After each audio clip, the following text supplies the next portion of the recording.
¿Alguna vez te has sentido tan abrumado por las tentaciones que vienen a tu vida, que has tenido temor de caer tan estrepitosamente que ya no puedas volver a ponerte en pie para seguir corriendo la carrera cristiana?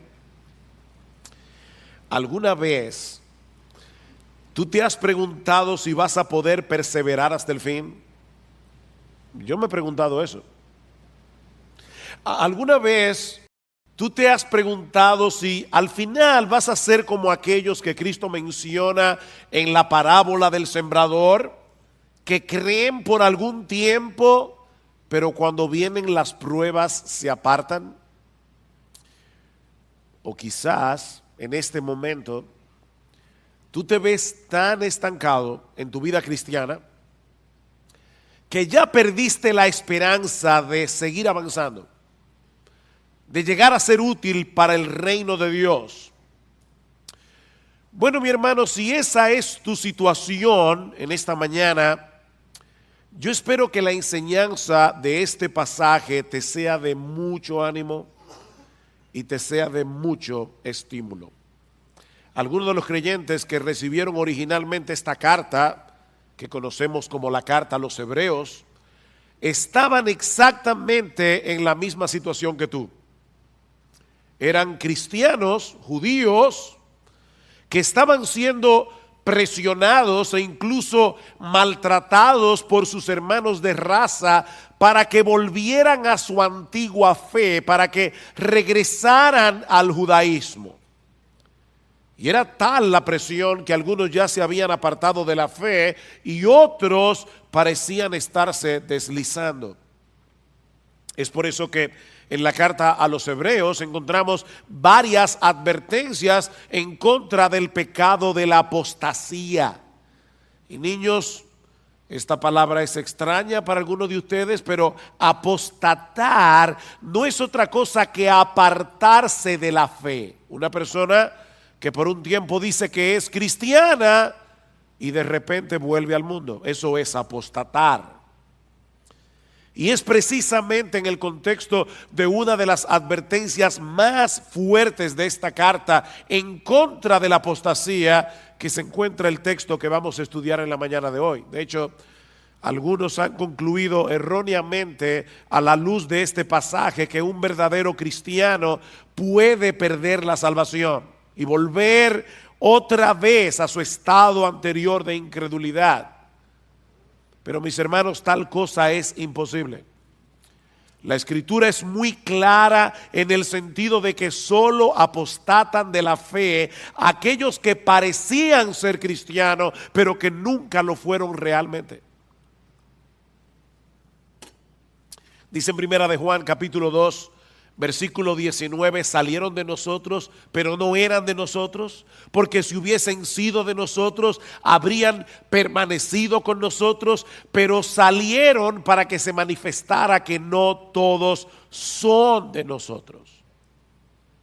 La razón por la que hay tantas advertencias en contra de la apostasía, no solamente en esta carta, sino en todo el Nuevo Testamento, es porque no podemos asumir que todos los que profesan ser cristianos y que son miembros de la iglesia, en verdad son lo que dicen ser.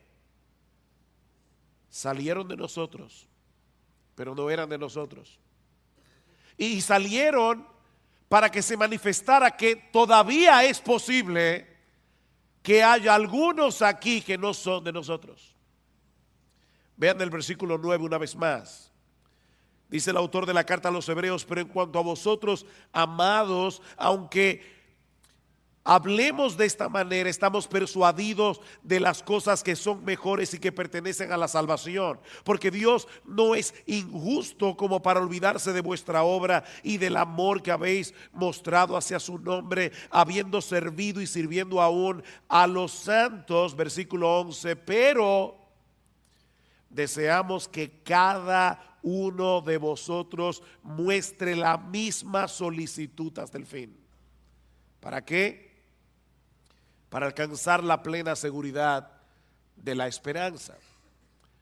Estos hermanos habían dado evidencias de ser verdaderos creyentes, pero el autor quería animarlos a no desmayar, a seguir haciendo lo que estaban haciendo, a mostrar la misma solicitud hasta el fin, y esto por dos razones. La primera es que la perseverancia es la marca por excelencia de la preservación divina. La perseverancia es la marca por excelencia de la preservación divina. Hermanos, déjenme hacerles una pregunta y me van a excusar, pero voy a estar tomando agua toda la prédica. No se preocupen por mi garganta, no, que eso no los perturbe. Déjenme hacerles una pregunta. ¿La fe es un don de Dios? ¿Sí o no? ¿Y el arrepentimiento es un don de Dios? Sí, es un don de Dios. Ahora, ¿cómo yo sé que Dios le ha dado a alguien el don de la fe? Porque la persona cree. ¿Cómo yo sé que Dios le ha dado a alguien el don del arrepentimiento? Porque la persona se arrepiente. Bueno, ¿cómo yo sé que Dios está preservando a alguien? Porque esa persona está perseverando. La fe verdadera persevera hasta el fin, como vimos en el texto de Primera de Juan. Pero por otra parte, el autor también quiere ayudar a los verdaderos creyentes de esta iglesia a que puedan experimentar la seguridad de salvación. ¿Lo vieron en el versículo 11? Que muestre la misma solicitud hasta el fin para alcanzar la plena seguridad de la esperanza. Que puedan estar seguros de que son salvos.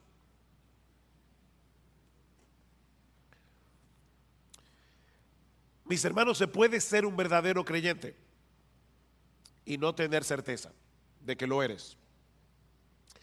La seguridad de salvación no la tienen todos los cristianos. ¿Oyeron eso? O dejen ponerlo de otra manera. La inseguridad de salvación no es una prueba de que no somos cristianos. Hay muchos creyentes que van a llegar inseguros al cielo. Y hay muchos impíos que van a llegar seguros al infierno, creyendo que son creyentes. No todo el que me dice Señor, Señor, entrará en el reino de los cielos, sino el que hace la voluntad de mi Padre que está en los cielos. Así que la seguridad de salvación no es necesaria para ser salvo. Sin embargo, cuando un creyente no puede estar seguro de su salvación, no podrá disfrutar plenamente de la bendición de ser salvo. Ni tampoco podrá correr bien la carrera. Noten el versículo 12. Porque yo quiero que ustedes alcancen la plena seguridad de la esperanza, a fin de que no seáis perezosos. El estar seguro te mueve a no ser perezoso. ¿Cómo podremos entonces obtener una plena certeza de nuestra salvación? ¿O cómo vamos a poder seguir avanzando hacia la madurez en nuestras vidas cristianas de tal manera que podamos ser cada vez más útiles para el reino de Dios? En el versículo 12 nos dice dos cosas al respecto. La primera es que debemos seguir siendo diligentes en el cuidado de nuestras almas. Debemos ser diligentes en el cuidado de nuestras almas. Versículo 12. A fin de que no seáis perezosos, sino imitadores de los que mediante la fe y la paciencia heredan las promesas, para que no sean perezosos. Y la pereza de la que el autor está hablando aquí es una indisposición para el cumplimiento de nuestros deberes espirituales.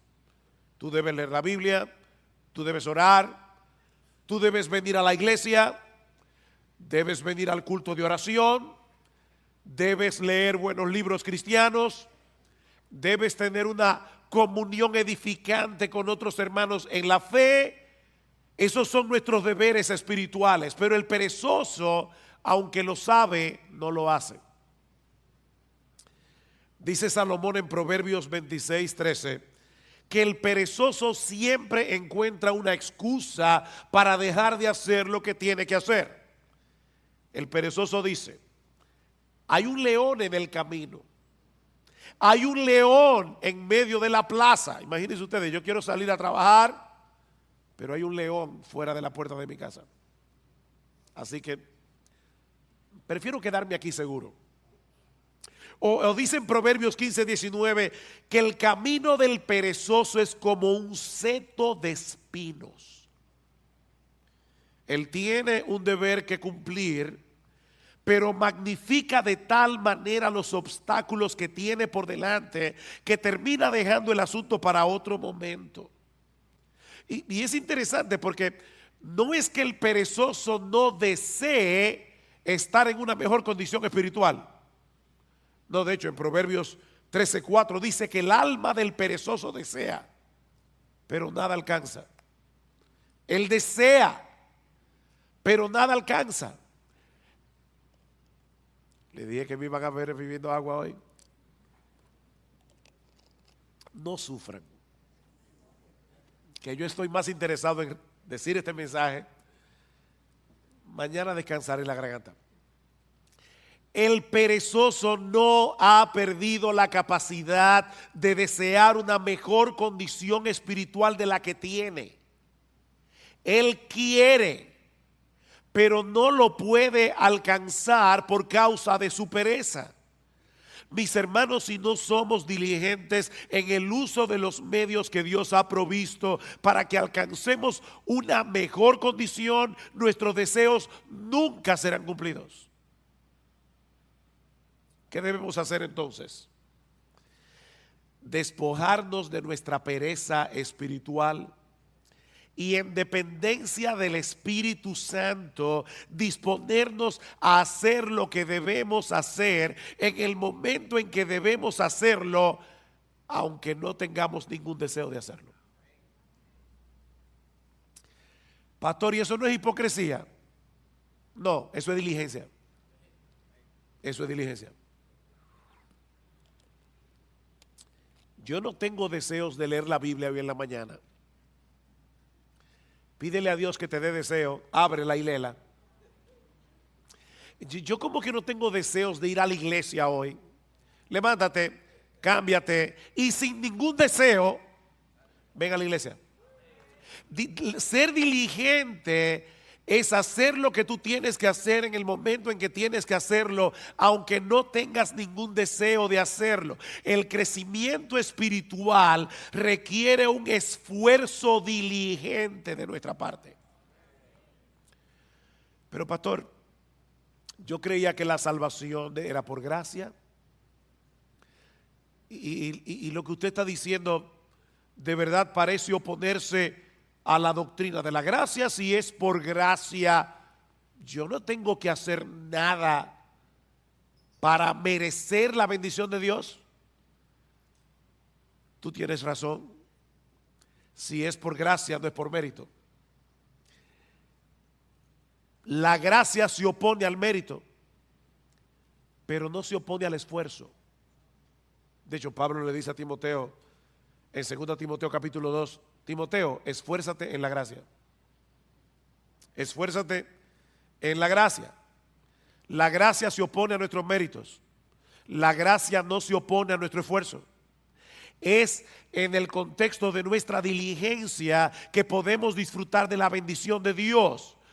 No porque ese esfuerzo nos haga merecer que Dios nos bendiga, sino porque Dios ha decretado que seamos bendecidos siendo nosotros diligentes, usando los medios de gracia, la lectura regular de la palabra, la vida de oración privada y corporativa, congregarnos con el pueblo de Dios en el día del Señor, participar de la Santa Cena como haremos esta noche, leer buenos libros cristianos. Dios ha decretado fortalecer nuestra salud espiritual haciendo uso de esos medios.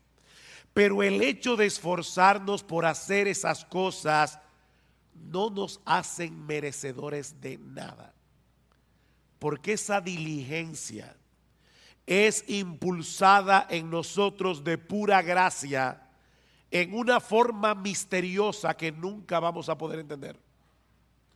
¿Qué dice Pablo? Por tanto, amados míos, como siempre habéis obedecido, no como en mi presencia solamente, sino mucho más ahora en mi ausencia, ocupaos en vuestra salvación con temor y con temblor, porque Dios es el que produce en vosotros así el querer como el hacer por su buena voluntad. ¿Quién produce el querer y el hacer? Dios lo produce. ¿Quién es el que tiene que ocuparse en su salvación? Tú y yo debemos ocuparnos en nuestra salvación. La obra de Dios nos impulsa a obrar. Y precisamente por eso Él se lleva toda la gloria en nuestro esfuerzo. Pero toda bendición que nosotros recibimos de la mano de Dios no es por nuestro esfuerzo, es por los méritos de nuestro Señor Jesucristo. Bendito el Padre, el Dios y Padre de nuestro Señor Jesucristo, que nos bendijo con toda bendición espiritual en los lugares celestiales en Cristo, según nos escogió en Él desde antes de la fundación del mundo. Todo lo que nosotros disfrutamos de la mano de Dios es únicamente por Cristo. O déjeme decirlo de otra manera. Aún los medios de gracia que Dios nos ha provisto y el impulso para hacer uso de esos medios son un regalo de gracia. Pero somos tú y yo los que debemos disponernos a hacer lo que tenemos que hacer, no para ganarnos su favor, sino porque ya fuimos favorecidos. Así que no es un asunto de méritos, es un asunto de confianza en Dios. Una confianza que nos mueve a hacer lo que Él dice que debemos hacer para mantener una buena salud espiritual. Déjame hacerte una pregunta. ¿Qué debe hacer un hombre o una mujer para alcanzar una buena calidad de vida? La Biblia dice que yo no puedo añadir a mi estatura un codo por más que me afane. O sea, yo me voy a morir el día que me voy a morir. Por eso alguien decía, come saludable, ve al gimnasio y muérete a pesar de todo. Eso no es lo que tú vas a ver en los gimnasios, pero es una realidad. Ahora, ¿qué debe hacer una persona para tener una buena calidad de vida? Bueno, debe mantener una dieta balanceada, un programa regular de ejercicios físicos, descansar apropiadamente y ese tipo de cosas. Dios ha diseñado nuestros cuerpos para que responda a la dieta, al ejercicio, al descanso. Si yo soy responsable en el cuidado de mi cuerpo, aún así puede ser que me enferme y que me muera antes de cumplir 40 años, pero lo cierto es que esas son las cosas que yo debo hacer en mi responsabilidad para tener una buena calidad de vida. ¿No es así? Si Dios determina otra cosa, amén, pero yo debo ser responsable en darle a mi cuerpo el cuidado que necesita. Ahora, cuando yo hago todo eso, como balanceado, hago ejercicio, descanso, ¿lo hago para merecer la salud? No es un asunto de méritos. Es un asunto de responsabilidad y de confianza en que Dios me dice que lo haga. Si yo estoy enfermo y me tomo la medicina que el médico prescribió, no es para merecer ser sanado, sino porque confío en el médico. ¿No es así? Mi deseo de ser sanado y mi confianza en la capacidad del médico es lo que me hace hacer lo que él me dice. Bueno, hermanos, lo mismo ocurre con nuestra vida espiritual. Pablo dice a Timoteo, ejercítate para la piedad. O como lo traduce la Biblia de las Américas, disciplínate a ti mismo para la piedad. Eso es algo que nadie puede hacer por ti. O sea, no esperes que tú te vas a levantar por la mañana. Wow, qué deseo yo tengo de salir a correr 5 millas. No. A veces los que corren y hacen ejercicio físico no tienen deseo de levantarse, pero ellos lo hacen por responsabilidad. Bueno, tampoco esperes que todas las mañanas tú te vas a levantar con un impulso para leer tu Biblia. No, a veces tú vas a querer seguir durmiendo, pero debes levantarte como quiera, abrir tu Biblia y leerla. Ejercítate para la piedad. Disciplínate a ti mismo para la piedad. Ahora, nunca olvides que son medios de gracia. Eso quiere decir que aun cuando haces uso de esos medios que Dios ha prescrito para preservar la salud de nuestras almas, debemos hacerlo descansando en Él. No en nuestras propias fuerzas o en nuestra propia capacidad. Señor, voy a leer tu palabra, dame entendimiento. Abre mis ojos para ver las maravillas de tu ley. Alimenta mi alma. Déjame ver a Cristo en las páginas de las Escrituras y aumenta mi admiración por Él. Porque contemplando su gloria es que somos transformados de gloria en gloria. Señor, voy al culto de oración o de adoración. Por favor, ayúdame a adorarte sin distracciones.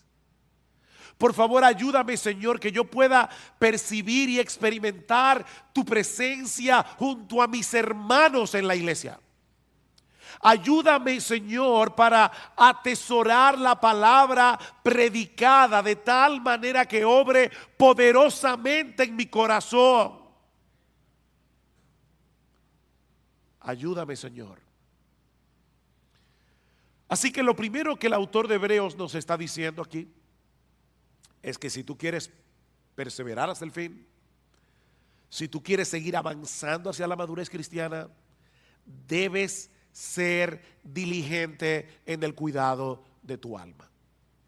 Amparado en el poder del Espíritu de Dios, pero tú debes ser diligente en el cuidado de tu alma. Pero hay algo más que debemos hacer. Y es aprender a esperar con fe y con paciencia que Dios haga en nuestras vidas lo que Él ha prometido hacer. Vean el versículo 12 otra vez. A fin de que no seáis perezosos, sino imitadores de los que mediante la fe y la paciencia heredan las promesas. El texto no nos dice explícitamente quiénes son esos creyentes a los que debemos imitar, pero obviamente se refiere a todos los hombres y mujeres de fe del Antiguo Testamento que encontramos en el capítulo 11 de la carta a los Hebreos, y de los cuales Abraham es un prototipo. Vean el versículo 13. Pues cuando Dios hizo la promesa a Abraham, no pudiendo jurar por uno mayor, juró por sí mismo. ¿Por quién jura Dios? Por Él mismo. Diciendo, ciertamente te bendeciré y ciertamente te multiplicaré. Y así, habiendo esperado con paciencia, obtuvo la promesa. Habiendo esperado ¿cuántos años? 25 años. Con paciencia. Pero Dios le dio el hijo. La historia de esos hombres, mis hermanos, quedaron registradas en las Escrituras con un propósito didáctico. Dice Romanos 15, porque todo lo que fue escrito en tiempos pasados para nuestra enseñanza se escribió a fin de que por medio de la paciencia y del consuelo de las Escrituras tengamos esperanza. No es un consuelo para ti leer la historia de Abraham y ver que cuando este hombre tenía casi 100 años y Sara 90 y era estéril, esta mujer salió embarazada. ¿Y sabes qué fue lo que le embarazó? La promesa de Dios. Dios lo prometió. Y cuando Dios promete algo, Él lo hará en su tiempo, pero Él lo hará. El Espíritu Santo inspiró a los autores de las Escrituras para que dejaran un registro de las historias de estos hombres y mujeres del pasado que se aferraron a las promesas de Dios con fe y con paciencia. Aún en medio de circunstancias muy difíciles. Y Dios quiere que imitemos a esos hombres que supieron esperar paciente y confiadamente en el cumplimiento de las promesas. La fe nos capacita para confiar en el poder y en la buena disposición de Dios para concedernos lo que Él nos ha prometido, pero la paciencia nos permite esperar que Él lo haga en su tiempo, no en el nuestro. Fe y paciencia. Mis hermanos, la clave para perseverar hasta el fin no es creer, es seguir creyendo. No es creer, es seguir creyendo. Es seguir esperando hasta que Dios en su sabiduría haga lo que Él ha decidido hacer en el tiempo en que Él ha decidido hacerlo y en la forma como Él quiere hacerlo. Esta palabra que aparece en nuestro texto y que se traduce como paciencia nos habla de quietud y confianza prolongada en medio de la aflicción. Eso es paciencia. La fe nos lleva a descansar confiados en las promesas de Dios. La paciencia nos permite continuar esperando lo prometido, aunque en medio de las circunstancias en que nos encontremos nos dé la impresión de que Dios se olvidó del asunto. Mira, mi hermano, Dios está más interesado en tu carácter que en tu comodidad. Él quiere llevarte a depender más de Él, a que tú entiendas cuánto lo necesitas. Si tú llamas una vez y no se te abre, y llamas otra vez y no se te abre, y vuelves a llamar y no se te abre, y por eso dejas de llamar, puede ser que todavía tú no hayas entendido cuánto tú necesitas la bendición de Dios. Eso quiere decir que tu fe necesita ser fortalecida. ¿Y sabes cuál es la lagartija que fortalece la fe? Yo no sé cómo le llamarán ese ejercicio en otra parte de América Latina, pero los push-ups, no sé cómo decirle. ¿Sabes cuál es el ejercicio que fortalece la fe? Seguir esperando la promesa de Dios. Esperar. Esperar fortalece la fe. Dice en Romanos 8:24 que fuimos salvados en esperanza, pero la esperanza que se ve no es esperanza. Pues, ¿por qué esperar lo que uno ve? O como lo dice en otra versión, ¿quién espera lo que ya tiene? Es en la espera que se fortalece nuestra fe. Aquellos que han sabido unir la fe con la paciencia seguirán llamando y seguirán llamando y seguirán llamando hasta que le abran la puerta. Dice el salmista en el Salmo 123: a ti levanto mis ojos, oh tú que reinas en los cielos. He aquí como los ojos de los siervos miran a la mano de su Señor, como los ojos de la sierva a la mano de su señora. Así nuestros ojos miran al Señor hasta que se apiade de nosotros. ¿Por cuánto tiempo? Hasta que se apiade. Salmo 130: espero en el Señor, en Él espera mi alma y en su palabra tengo mi esperanza. Mi alma espera al Señor más que los centinelas a la mañana. Sí, más que los centinelas a la mañana. ¿Te das cuenta, mi hermano, la insistencia de la Biblia en el hecho de esperar? Si no aprendes a esperar, vivirás frustrado. Te vas a frustrar con Dios, porque el horario de Dios casi nunca encaja con nuestras expectativas. Te vas a frustrar. Dios pudo hacer el mundo en un segundo, pero lo hizo en 6 días. Y dice que al principio la tierra estaba desordenada y vacía, y Dios la fue trabajando poco a poco, poblando la tierra hasta hacerla productiva. Dios hace las cosas en su tiempo. Mi hermanos, no es como a nosotros nos parece mejor, sino es como Él sabe que es lo mejor. Ustedes recuerdan cuando Elías le oró a Dios. Había una sequía de 3 años y medio, y el Señor no envió la lluvia de inmediato. Elías le dice a su criado: ve a ver si tú ves algo en el cielo. El criado regresó diciendo: yo no veo nada. Vuelve otra vez. Nada. Vuelve otra vez. Nada. Vuelve otra vez. ¿Saben cuántas veces volvió el criado? 7 veces. Óigame, hay que tener paciencia. En este caso del criado con Elías. Pero ya no te dije que no hay nada. Ve otra vez. Finalmente el criado llega y le dice: veo una pequeña nube como la palma de un hombre que sube del mar.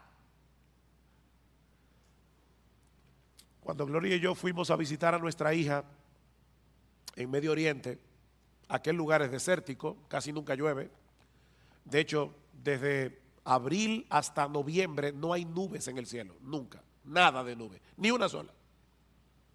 Ahora imagínate en ese desierto que alguien vea una nube del tamaño de la palma de una mano que está subiendo del mar y dice: ay, parece que va a llover.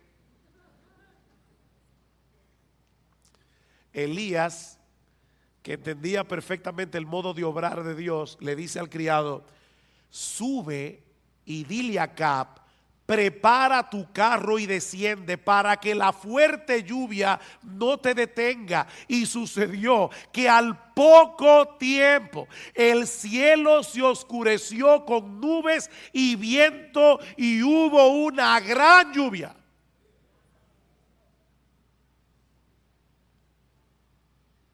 Dios tiene su forma de obrar. Él desea moldear nuestro carácter. Y eso solo es posible en el contexto de la fe y de la paciencia. Tenemos un problema, deseamos ser atendidos de inmediato, entendemos que el asunto es urgente. ¿Y saben lo que hace Dios? Dios mueve las cosas de tal manera que todo el mundo esté ocupado y que nadie te pueda atender. ¿Te ha pasado? ¿Sabes qué es lo que Dios está haciendo? Enseñándote a esperar con fe y con paciencia. Tu mayor problema no es que te atiendan. Tu mayor problema es tu falta de fe. Y Dios está moldeando tu carácter. Mis hermanos, ¿qué aflicción puede ser mayor que la muerte de un ser querido? Pero cuando Marta y María mandaron a llamar a Jesús porque Lázaro estaba enfermo, el Señor ni se apresuró. Él esperó pacientemente al que el problema se pusiera peor para mostrar más abundantemente su poder. Lázaro finalmente murió y Cristo lo levantó de los muertos. Y en el proceso le enseñó a Marta y a María a esperar con fe y con paciencia. La hija de Jairo, cuando este hombre acudió a Cristo, su hija aún vivía, pero el Señor otra vez se entretuvo en el camino tratando otro caso, el de la mujer que tenía flujo de sangre. Y ustedes saben lo que sucedió. La niña muere y Cristo de nuevo la levanta de los muertos. Estas historias están en la Biblia, mis hermanos, para enseñarnos algo. Cristo dejó que esa niña muriera para que nosotros aprendiéramos a tener fe y paciencia. A veces va a parecernos que el Señor no nos está haciendo caso. ¿Recuerdan la mujer sirofenicia? Señor, ten misericordia de mí, mi hija está posesa por un demonio, y Cristo ni le escucha. Los apóstoles vienen. Por favor, Señor, haz algo para que esta mujer nos deje tranquilos. No es correcto quitarle el pan de los hijos para dárselo a los perrillos. Yo vine primero a los perdidos de la casa de Israel. Y esta mujer le dice: sí, Señor, pero aún los perrillos comen de las migajas que caen de la mesa de sus amos. Y Cristo le dice: mujer, por causa de tu fe, lo que tú quieres te será hecho.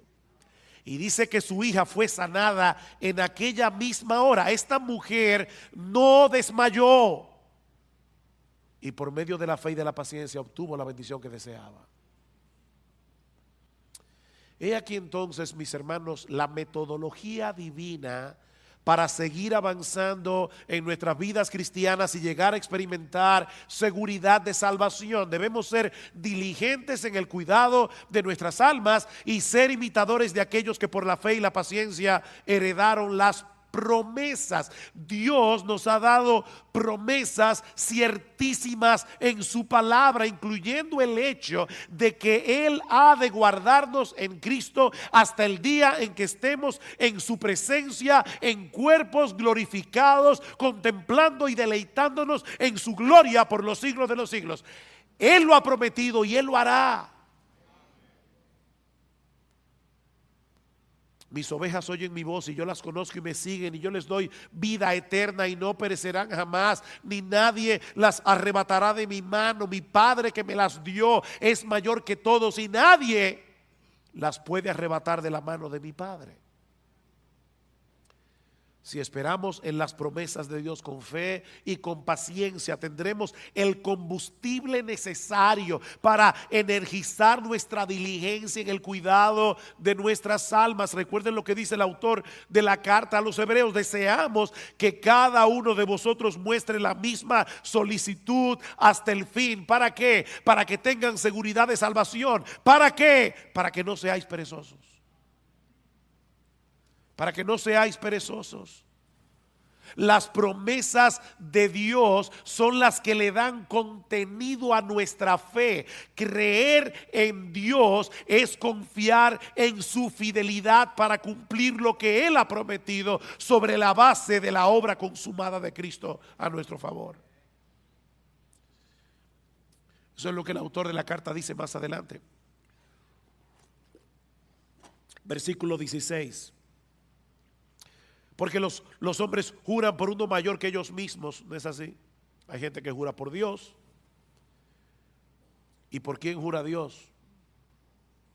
Los hombres juran por uno mayor que ellos mismos, y para ellos un juramento dado como confirmación es el fin de toda discusión. Por lo cual Dios, deseando mostrar más plenamente a los herederos de la promesa la inmutabilidad de su propósito, interpuso un juramento. Dios juró por sí mismo,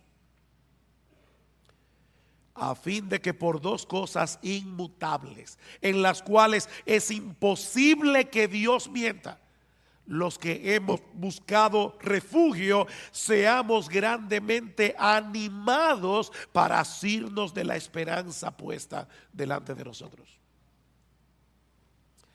Seamos fuertemente, grandemente animados, la cual tenemos como ancla del alma, una esperanza segura y firme, y que penetra hasta detrás del velo, donde Jesús entró por nosotros como precursor. ¿Recuerdan cuando el sumo sacerdote entraba al lugar santísimo con la sangre del animal y rociaba el propiciatorio? Bueno, allí entró Jesús con su sangre para decirle a su Padre y a los ángeles: yo derramé mi sangre por este hijo mío. La justicia de Dios ya está satisfecha. Es imposible que Él termine en otro lugar que no sea en mi presencia. Aférrate a esa promesa. Aférrate a esa promesa. Mira, mi hermano, En la misma medida en que seamos capaces de esperar con fe y con paciencia en las promesas de Dios, en esa misma medida seremos capaces de poner toda diligencia en el cuidado de nuestras almas. Eso es lo que dice Pedro al inicio de su segunda carta. Recuerdan, y voy a leer la Biblia de la Reina Valera. Dice: como todas las cosas que pertenecen a la vida y a la piedad nos han sido dadas por su divino poder, mediante el conocimiento de aquel que nos llamó por su gloria y excelencia, por medio de las cuales nos ha dado preciosas y grandísimas promesas, para que por ellas llegaseis a ser participantes de la naturaleza divina, habiendo huido de la corrupción que hay en el mundo a causa de la concupiscencia. Por esto mismo poned toda diligencia en añadir a vuestra fe virtud, a la virtud conocimiento, etcétera, etcétera. Este es un texto muy denso, pero mis hermanos, lo que Pedro está diciendo es básicamente esto: todo lo que tú necesitas para tu vida cristiana, todo lo que tú necesitas para seguir avanzando hacia la piedad, ya Dios te lo dio por su divino poder. Eso es parte del paquete de la salvación. No nos falta absolutamente nada para nuestra vida cristiana y para la piedad. Ya lo tienes por su divino poder. Ahora, ¿cómo fue que Dios nos concedió todo lo que necesitamos para la vida y para la piedad?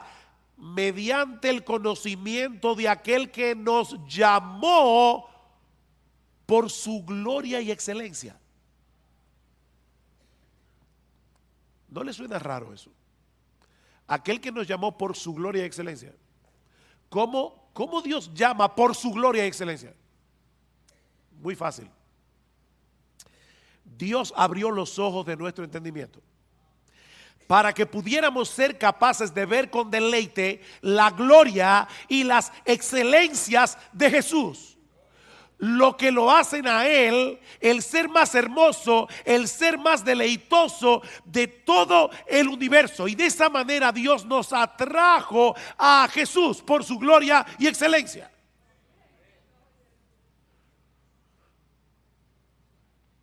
Y ahora Pedro está diciendo: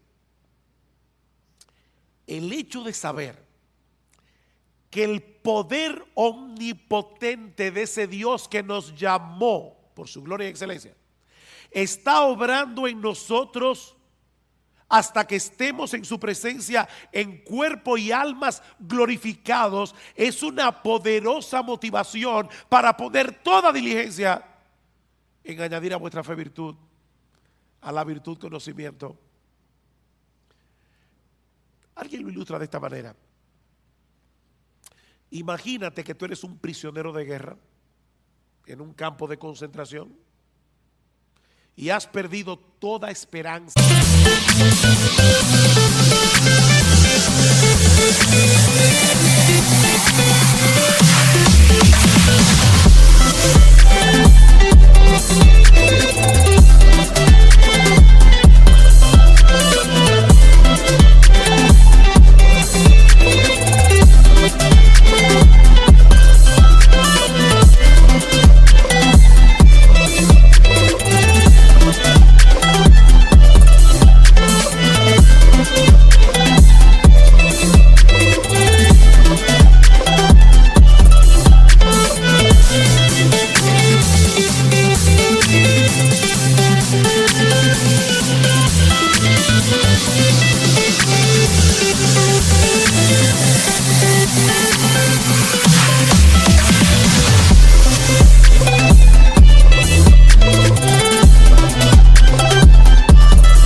De salir vivo de allí. Y en tu desesperanza ya tú comenzaste a vivir descuidadamente. Tú lo que quieres es sobrevivir hasta la muerte, y ya tú no te preguntas si algo está bien o algo está mal. Como decimos en buen dominicano, tú estás dado al pecado. pero de repente te enteras de que se está planificando un intercambio de prisioneros. Y ves que se acerca a la fila donde estás tú el guardia que tiene la responsabilidad de señalar a los que van a ser libertados y enviados de vuelta a su familia. Si el guardia te señala a ti, eso no sería un mero conocimiento. Recuerden que Pedro dice, mediante el conocimiento de aquel que nos llamó por su gloria y excelencia. Pero ese conocimiento transforma, ese conocimiento anima. Si el guardia se te acerca a ti, tú no vas a pensar, oh, qué interesante, me llamó a mí. No, mi hermano, en ese momento el poder de la esperanza va a energizar todo tu cuerpo y tu alma, porque sabes que has sido llamado para ser de nuevo un hombre libre. Bueno, eso es precisamente lo que Pedro nos está diciendo aquí. El hecho de saber que el Dios de gloria se nos ha acercado y nos ha dicho, tú que estás allí, ven, yo te mostraré mi gloria y te daré una vida eterna glorificada para disfrutarla. Esa es una esperanza que energiza nuestra diligencia para seguir avanzando en el camino de la piedad. De ahí lo que sigue diciendo Pedro. Como ustedes tienen esas preciosas y grandísimas promesas, vosotros también, poniendo toda diligencia por esto mismo, añadid a vuestra fe virtud, a la virtud conocimiento, al conocimiento dominio propio, al dominio propio paciencia, a la paciencia piedad, a la piedad afecto fraternal y al afecto fraternal amor. ¿Se dan cuenta? Este texto concluye como comienza Hebreos 6. Pedro lo pone al revés. Esperar con fe y con paciencia en las promesas de Dios es lo que nos hace diligentes para añadir a la fe virtud, a la virtud conocimiento y así sucesivamente. Mis hermanos, no hay forma de avanzar sin esperanza. Y la esperanza se alimenta de las promesas de Dios. Solo si aprendemos a esperar en ellas con fe y con paciencia. Promesas, esperanza, fe y paciencia. Y ahora yo te pregunto, ¿qué tanto tú estás alimentando tu esperanza con las promesas de la palabra de Dios? ¿Qué tan a menudo tú traes esas promesas a tu mente, sobre todo cuando estás en medio del dolor y de la aflicción? ¿Cuándo fue la última vez que en una forma consciente tú meditaste en una promesa de las Escrituras hasta que la paz y la quietud trajeran descanso a tu alma? ¿Qué tan dispuesto tú estás a seguir esperando en Dios, sabiendo que Él selló cada una de sus promesas con la sangre que Cristo derramó por ti en la cruz del Calvario? Recuerda que es por fe que andamos, no por vista. Mis hermanos, que el Señor nos ayude a mostrar la misma solicitud hasta el fin. Hasta el fin, no te canses, para alcanzar la plena seguridad de la esperanza, a fin de que no seáis perezosos y no imitadores de los que mediante la fe y la paciencia heredan las promesas. Y si acaso a lo largo de este mensaje te has dado cuenta que has estado siendo perezoso en el cuidado de tu alma, que la desesperanza había arropado.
atrapado tu corazón y te había llevado a descuidar los medios de gracia. Mi hermano, no te quedes allí postrado lamentando tu pecado. Si confesamos nuestros pecados, Él es fiel y justo para perdonar nuestros pecados y limpiarnos de toda maldad. Señor, perdóname.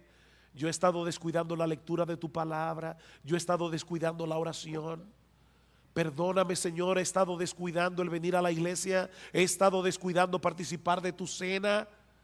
Perdóname, Señor, porque no he estado cultivando el hábito apropiado de lectura. Perdóname, Señor, porque no he estado teniendo comunión edificante con mis hermanos en la iglesia. Perdóname, y después que le pidas perdón, aprópiate por fe de ese perdón. El perdón no se siente, el perdón se cree. Muchas veces nosotros pedimos perdón por nuestros pecados y no nos sentimos perdonados. La pregunta es, ¿en qué tú vas a creer? ¿En los sentimientos de tu corazón o en las promesas de Dios? Si confesamos nuestros pecados, Él es fiel y Él es justo para perdonar nuestros pecados, para limpiarnos de toda maldad. Así que ve a Dios, pídele perdón.